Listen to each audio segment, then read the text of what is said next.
নমস্কার, আমি ডক্টর প্রসেনজিৎ ভট্টাচার্য। আমি একজন অ্যাডভান্স ল্যাপ্রোস্কোপি এবং বেরিয়াট্রিক সার্জন। বর্তমানে আমি পিয়ারলেস হাসপাতালের সঙ্গে যুক্ত। আজকে আমি কথা বলবো যে ওবেসিটি বা স্থূলতা যাদের ক্ষেত্রে হয়, ইনিশিয়ালি তারা ডায়েটারি ম্যানেজমেন্টের মাধ্যমে আইদার কোনো নিউট্রিশনিস্ট বা ডায়েটিশিয়ানের কাছে যান, যে ডায়েট চার্ট বানান বা নিজেদের মতো করে পড়াশোনা করে ডায়েট চার্ট বানিয়ে খেয়ে ওয়েট কমানোর চেষ্টা করেন।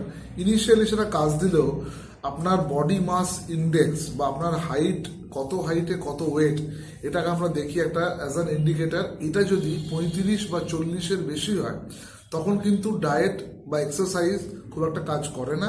কারণ ডায়েটের মাধ্যমে এক্ষেত্রে ওজন কমালেও সেই ওজন আবার কয়েক মাসের মধ্যে আগের জায়গায় ফিরে আসে।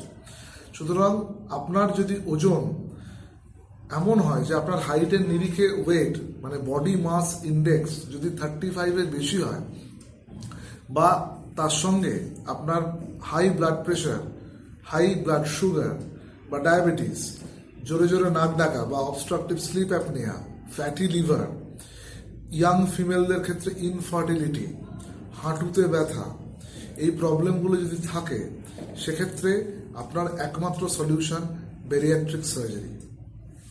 নমস্কার।